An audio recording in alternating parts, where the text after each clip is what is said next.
عورت اپنے شوہر کے تنگ حالات کی بنا پر ایک خوشحال آدمی کے گھر گئی اور دروازہ کھٹکھٹایا۔ ایک خادم باہر آیا اور اس سے پوچھا کہ تم کیا چاہتی ہو؟ عورت نے کہا میں تمہارے مالک سے ملنا چاہتی ہوں۔ خادم نے پوچھا کہ تم کون ہو؟ عورت نے کہا اسے بتاؤ کہ میں اس کی بہن ہوں۔ خادم جانتا تھا کہ اس کے مالک کی کوئی بہن نہیں ہے، تو وہ اندر گیا اور اپنے مالک سے کہا دروازے پر ایک عورت ہے جو دعویٰ کرتی ہے کہ وہ آپ کی بہن ہے۔ مالک نے کہا اسے اندر لے آؤ۔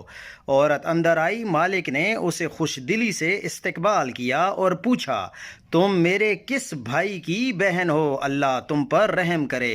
عورت نے کہا میں آدم کی بیٹی ہوں۔ خوشحال آدمی نے اپنے دل میں سوچا یہ عورت واقعی بے یار و مددگار ہے، میں پہلا شخص ہوں گا جو اس کی مدد کرے گا۔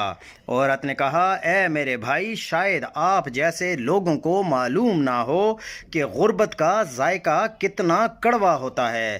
غربت کی وجہ سے میں اپنے شوہر کے ساتھ طلاق کے دروازے پر کھڑی ہوں۔ کیا آپ کے پاس کچھ ہے جو آپ قیامت کے دن کے لیے دے سکیں؟ آپ کے پاس جو کچھ ہے وہ ختم ہو جائے گا، لیکن جو اللہ کے پاس ہے وہ باقی رہے گا۔ خوشحال آدمی نے کہا کہ آپ جیسے لوگوں کو معلوم ہونا چاہیے کہ جو کچھ بھی آپ اللہ کو دیتے ہیں وہ اللہ کے پاس محفوظ رہتا ہے، بلکہ وہ کئی گنا مڑ کر آپ کو دیا جاتا ہے۔ لیکن خوشحال آدمی نے کہا کہ دوبارہ کہو۔ عورت نے تیسری بار کہا، دوسری بار بھی کہا، پھر تیسری بار بھی کہا، پھر چوتھی بار بھی کہا، اور وہ کہتی ہی رہی اور بادشاہ اسے کہتا کہ پھر کہو پھر کہو، اور وہ کہتی ہی رہی۔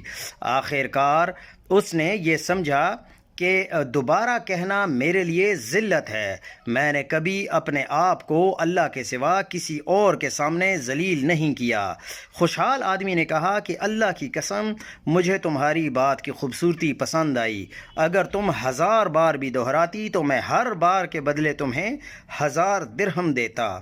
پھر اس نے اپنے خادموں سے کہا کہ اسے 10 اونٹ 10 اونٹنیاں، جتنی چاہے بھیڑیں اور جتنی چاہے مال و دولت دے دو تاکہ ہم قیامت کے دن کے لیے کچھ کام کریں۔ ہمارے پاس جو کچھ ہے وہ ختم ہو جائے گا، لیکن جو اللہ کے پاس ہے وہ باقی رہے گا۔